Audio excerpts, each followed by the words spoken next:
Hello friends, welcome to competition era.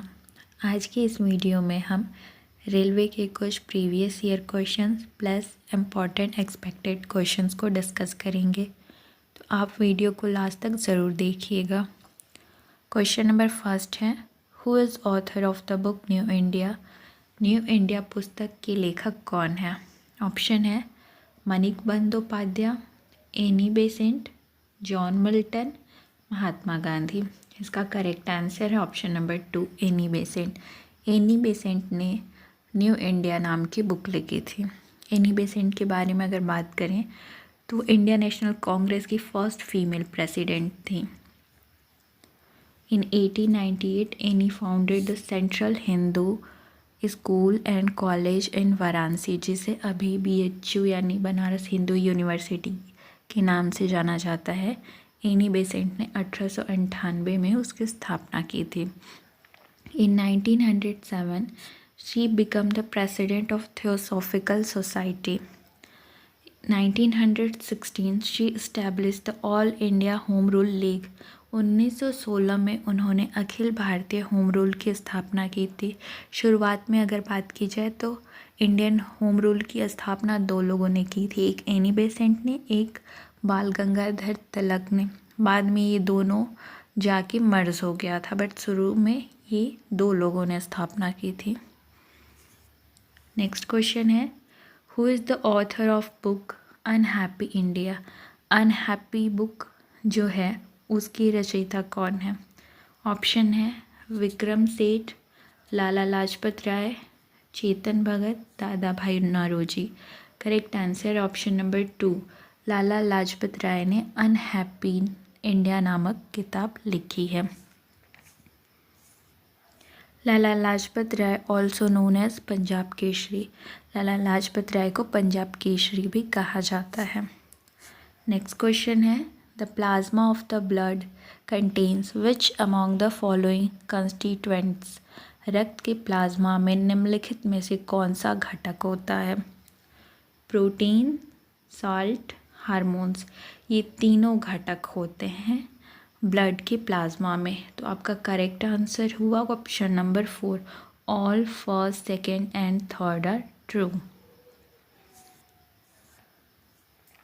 Which are the special proteins in muscle that contract and relax to cause movement?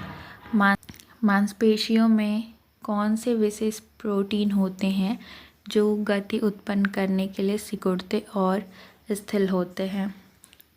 Contractile protein, receptor protein, structural protein या enzymatic protein.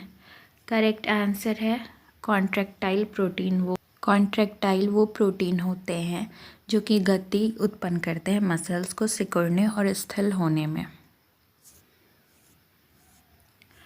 Garba which was included in the list of intangible cultural heritage by UNESCO is from which state.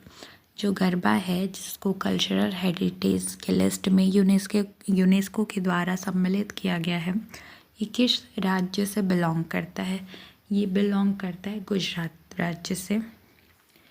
Gujarat traditional dance form garba was included in the list of intangible cultural heritage by UNESCO. Gujarat के पारंपरिक नृत्य रूप गरबा को UNESCO द्वारा अमूर्त सांस्कृतिक विरासत की सूची में शामिल किया गया था। नेक्स्ट क्वेश्चन है, Ken Betwa link canal passes through which national park. Ken Betwa link नहर है वो किस राष्ट्रीय उद्यान से होकर गुजरती है? ऑप्शन है Bandhavgarh national park, Kanha national park, Panna national park या Pench national park. Correct answer है पन्ना नेशनल पार्क। जो केन बेतवा लिंक कैनल है वो आपका पन्ना नेशनल पार्क से होके गुजरता है। अगर बात करें हम केन बेतवा लिंक की तो ये पन्ना नेशनल पार्क से होके गुजरता है, और जो पन्ना नेशनल पार्क है वो नॉर्थ मध्य प्रदेश में है, और ये एक टाइगर रिजर्व भी है, यानी एक बाघ अभयारण्य भी है। The river Ken and Betwa originate in Madhya Pradesh and are tributaries of Yamuna. जो केन और बेतवा नदियाँ हैं वो मध्य प्रदेश से निकलती है और ये यमुना की सहायक नदियाँ हैं। प्रवासी भारतीय दिवस is celebrated on 9th of January. The day was first observed in which year? जो प्रवासी भारतीय दिवस है हम सब जानते हैं कि वो 9 जनवरी को मनाया जाता है, लेकिन यह दिन जो है पहली बार किस वर्ष मनाया गया था? ये मनाया गया था 2003 में। आप इसको याद रखेंगे, 2003 में पहली बार 9 जनवरी को प्रवासी भारतीय दिवस मनाया गया था। The day was observed in 2003. On this day in 1915, इस दिन 1915 को Mahatma Gandhi return to India from South Africa. जो महात्मा गांधी थे वो साउथ अफ्रीका से लौट के भारत वापस आए थे। He got the title of greatest प्रवासी।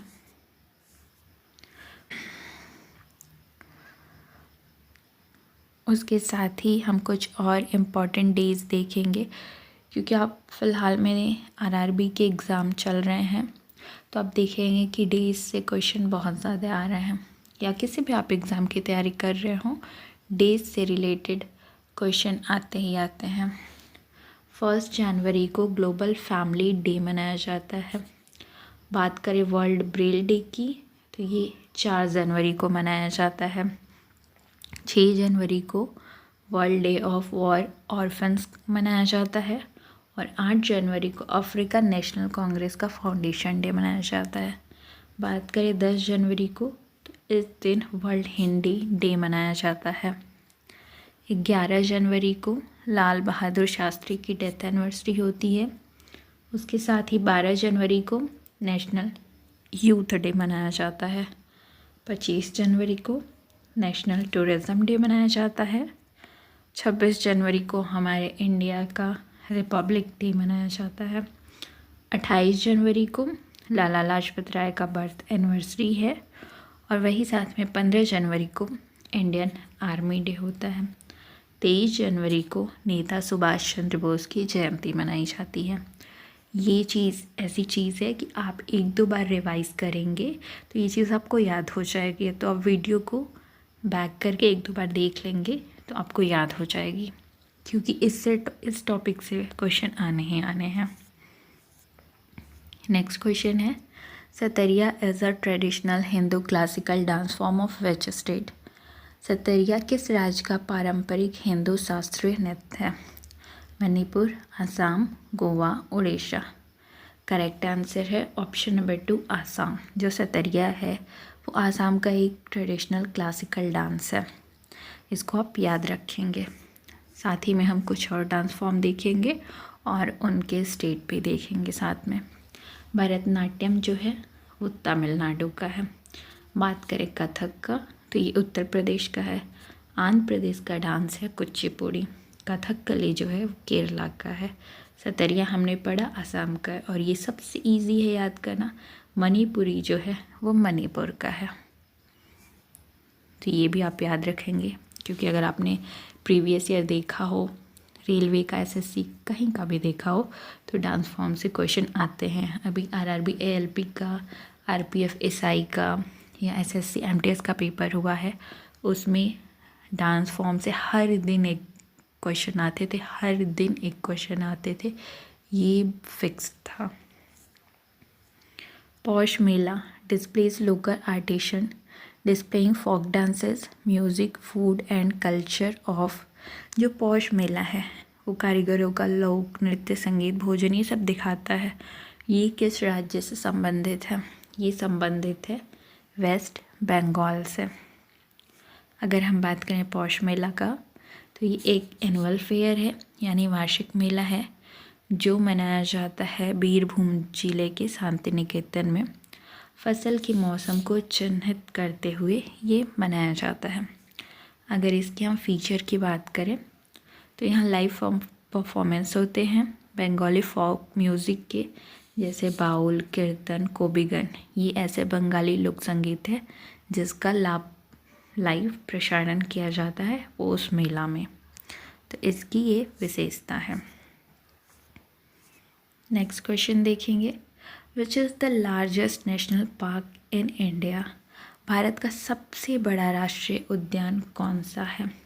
Sundarban national park, Kaziranga national park, Hemis national park या नागरहोल नेशनल पार्क? तो जो लार्जेस्ट नेशनल पार्क है इन इंडिया वो है हेमिस नेशनल पार्क। इस क्वेश्चन को आप स्टार मार्क कर लेंगे, यानी इम्पॉर्टेंट कर लेंगे। नेक्स्ट क्वेश्चन है, Manas national park, a UNESCO world heritage site, is situated in which state of India? जो मानस राष्ट्रीय उद्यान है उसको यूनेस्को के वर्ल्ड हेरिटेज साइट में सम्मिलित किया गया है। इस क्वेश्चन का पूछना है कि वो किस राज्य में स्थित है? बिहार, अरुणाचल प्रदेश, असम या झारखंड? तो इसका करेक्ट आंसर है आसाम। आसाम में मानस नेशनल पार्क स्थित है। साथ ही में हम कुछ और यूनेस्को के वर्ल्ड हेरिटेज साइट्स देखेंगे, क्योंकि इससे भी क्वेश्चन पूछे जा सकते हैं। जैसे कि मैंने स्टार्टिंग में बोला है कि प्रीवियस ईयर क्वेश्चन के साथ हम कुछ एक्सपेक्टेड क्वेश्चंस को भी डिस्कस करेंगे, तो वही हम डिस्कस कर रहे हैं। जो आगरा का फोर्ट है, किला है, उसको भी इंक्लूड किया गया है ये यूनेस्को के वर्ल्ड हेरिटेज साइट में, और जो आगरा का फोर्ट है वो उत्तर प्रदेश में है। ऐसे ही काजीरंगा नेशनल पार्क है, इसको भी ऐड किया गया है, ये जो है असम में है। तो उड़ीसा का जो है वो सन टेम्पल कोणार्क वाला है, उसको भी वर्ल्ड हेरिटेज साइट में शामिल किया गया है। अगर हम एलिफेंटा केव्स की बात करें जो कि महाराष्ट्र में है, इसको भी शामिल किया गया है। साथ ही में हुमायूं टॉम यानी हुमायूं का मकबरा, ये जो दिल्ली में है, इसको भी यूनेस्को लिस्ट में शामिल किया गया है। बात करें शांति निकेतन की, ये आई थिंक करेंटली ही शामिल किया गया है, जो कि वेस्ट बंगाल में है। इस चीज़ को आप याद रखेंगे। नेक्स्ट क्वेश्चन है, the Bannerghatta national park, known for its biological diversity and a zoo, is located in which state? जो बानरघट्टा राष्ट्रीय उद्यान है अपनी जैविक विविधता चिड़ियाघर के लिए जाना जाता है, किस राज्य में स्थित है? ये स्थित है कर्नाटका में। बानरघट्टा नेशनल पार्क जो है वो कर्नाटका में स्थित है।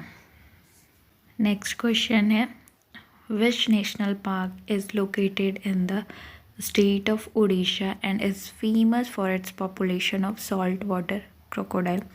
ऐसा कौन सा पार्क है जो कि खारे पानी के मगरमच्छों के लिए फेमस है और ये उड़ीसा में है? सुंदरबन नेशनल पार्क, गिर national park, Bhitarkanika national park या सिमलीपाल नेशनल पार्क? इसका राइट आंसर है Bhitarkanika national park. Bhitarkanika national park ऐसा नेशनल पार्क है जो कि खारे पानी के मगरमच्छों की आबादी के लिए प्रसिद्ध है। Which temple in India is famous for its erotical sculpture? Bharat में कौन सा मंदिर अपनी कामुक मूर्तियों के लिए प्रसिद्ध है? इसका करेक्ट आंसर है ऑप्शन नंबर 1, खजुराहो टेम्पल। साथ ही हम कुछ और टेम्पल्स को कवर करेंगे with their states. Konark sun temple, ये उड़ीसा में पाया जाता है। राजस्थान में दिलवारा टेम्पल पाया जाता है। अगर बात करें मीनाक्षी टेम्पल की तो ये आपका तमिलनाडु में है। महाकालेश्वर टेम्पल जो है वो मध्य प्रदेश में है। महाबोधि टेम्पल की अगर बात करें तो ये बिहार में है। और आसाम में आपका नवग्रह टेम्पल है। हिडिंबा देवी टेम्पल जो है वो हिमाचल प्रदेश में। एच से हिडिंबा देवी टेम्पल, एच से हिमाचल प्रदेश। आई होप ये आप इसको याद करेंगे, रिवाइज़ करेंगे या फिर स्क्रीनशॉट लेके रख लेंगे और या फिर वीडियो को फिर से रिवाइंड करके आप देख सकते हैं। Which city is known as the cultural capital of India? अगर बात करें भारत की सांस्कृतिक राजधानी की तो वो है हमारा कोलकाता। कोलकाता को हम कल्चरल कैपिटल ऑफ इंडिया भी कहते हैं।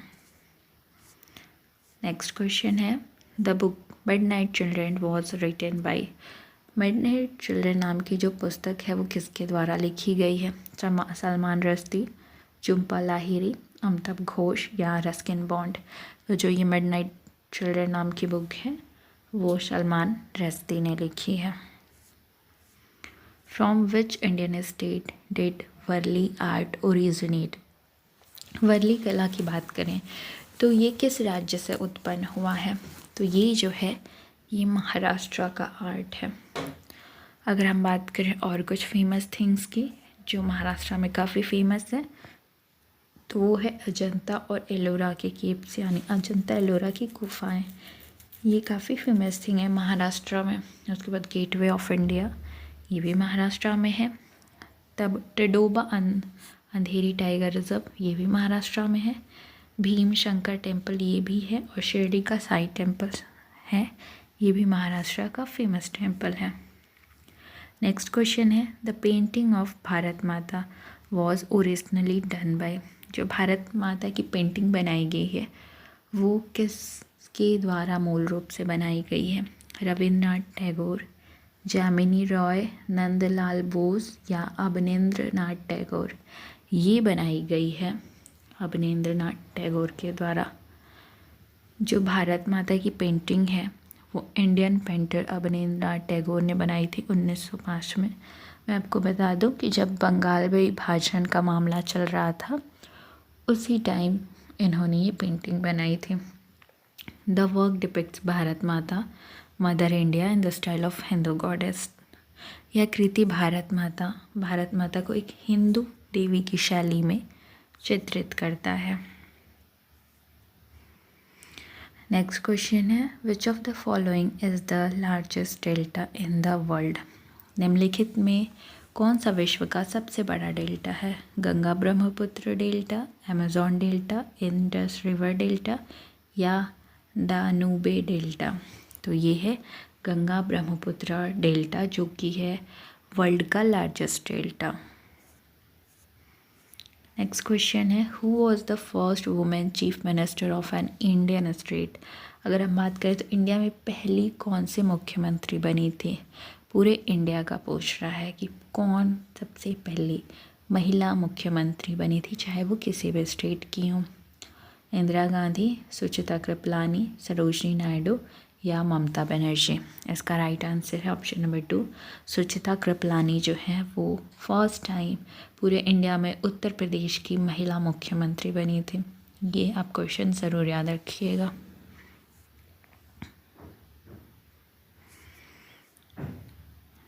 अगर हम सुचित्रा कृपलानी की बात करें तो इनका जो कार्यकाल था वो 1963 टू 1967 तक था। नेक्स्ट क्वेश्चन है the first defence minister of independent India was. स्वतंत्र भारत के प्रथम रक्षा मंत्री कौन थे। राजगोपालाचारी, बलदेव सिंह, श्री जगजीवन राम या सरदार वल्लभ पटेल। ये थे बलदेव सिंह जो कि डिफेंस मिनिस्टर थे इंडिपेंडेंट इंडिया के। अगर बात करें तो ये किनके शासनकाल में थे, तो इस टाइम जो प्राइम मिनिस्टर थे वो जवाहरलाल नेहरू थे। और बलदेव सिंह का जो कार्यकाल था वो 1947 से लेके 1952 तक था। In which of the following festivals are boat races a special feature? इनमें से किस त्यौहार में नाव दौड़ का एक विशेष विशेषता है। रंगोली, बिहू, ओणम, पोंगल या नवरात्रि। इसका करेक्ट आंसर है ओणम। ओणम में बोट रेसेस होते हैं। नेक्स्ट क्वेश्चन है the first newspaper in the world was started by. विश्व में पहला समाचार पत्र किसके द्वारा शुरू किया गया था। करेक्ट आंसर है चाइना ने फर्स्ट न्यूज़पेपर शुरू किया था। नेक्स्ट क्वेश्चन है हम सरस्वती सम्मान के बारे में हर साल पढ़ते हैं बट शायद पता नहीं होता सबको कि किस कैटेगरी में दिया जाता है। तो Saraswati Samman is given annually for outstanding contribution to. Saraswati Samman प्रतिवर्ष उत्कृष्ट योगदान के लिए दिया जाता है। Literature, education, fine art, classical music. तो ये दिया जाता है लिटरेचर के क्षेत्र में। नेक्स्ट क्वेश्चन है doctor M S. Subbulakshmi has distinguished herself in the field of. Doctor M S. Subbulakshmi ने किस क्षेत्र में अपनी अलग पहचान बनाई है। Kathak, Bharatanatyam, playing violin, vocal music. तो इन्होंने वोकल म्यूज़िक में अपना अलग पहचान बना है MS शुभालक्ष्मी ने। नेक्स्ट क्वेश्चन है, where did the Chipko movement begin. जो चिपको मूवमेंट है इसके बारे में आप सबने सुना होगा। इसकी शुरुआत कहाँ से हुई थी? राजस्थान, असम, अरुणाचल प्रदेश या मिज़ोरम। तो चिपको मूवमेंट की शुरुआत राजस्थान से हुआ था। नेक्स्ट क्वेश्चन है, who is considered to be the father of modern genetics. आधुनिक अनुवांशिकी का जन्म कैसे माना जाता है? Charles Darwin, Gregor Mendel, Alexander Fleming या ओटो हैन। तो फादर ऑफ मॉडर्न जेनेटिक्स जो है वो है ग्रेगर मेंडल, यानी ऑप्शन नंबर 2 करेक्ट ऑप्शन है।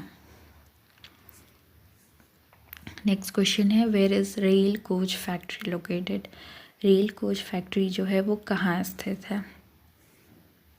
पटियाला, पारंबर, चितरंजन या कपूरथला। तो ये लोकेटेड है चितरंजन में, इस चीज़ को आप याद रखेंगे। नेक्स्ट क्वेश्चन है, who conferred the title of Gurudev on Rabindranath Tagore. Rabindranath Tagore को गुरुदेव की उपाधि देने वाले कौन थे? महात्मा गांधी, पंडित जवाहरलाल नेहरू, लाला लाजपत राय या बाल गंगाधर तिलक। तो ये थे महात्मा गांधी जिन्होंने रविंद्रनाथ टैगोर को गुरुदेव की उपाधि दी थी। Which of the following is the highest civilian award of India? निम्नलिखित में से कौन सा भारत का सर्वोच्च नागरिक पुरस्कार है? तो ये है भारत रत्न। भारत रत्न जो है वो इंडिया का सबसे हाईएस्ट सिविलियन अवार्ड है। तो ये थे आपके आज के सारे क्वेश्चंस। तो आई होप कि आपको वीडियो अच्छा लगा हो। इससे पहले भी बहुत सारी वीडियोस आ चुकी हैं, तो डिस्क्रिप्शन में उनका लिंक है, आप देख सकते हैं। इसके बाद टॉपिक वाइज एक वीडियो आनी बाकी है जिसका टाइटल है फर्स्ट इन द वर्ल्ड। जो भी चीज़ें वर्ल्ड में पहली बार हुई हैं उस पर है, तो आप उसको ज़रूर देखिएगा। कल या परसों में वो वीडियो आ जाएगी। साथ ही ये सीरीज़ में और आगे कंटिन्यू करना चाहती हूँ। अगर आपको किसी टॉपिक वाइज वीडियो चाहिए तो आप वो भी कमेंट कर सकते हैं। अगर आपका कुछ और सजेशन है तो आप उसको भी कमेंट कर सकते हैं।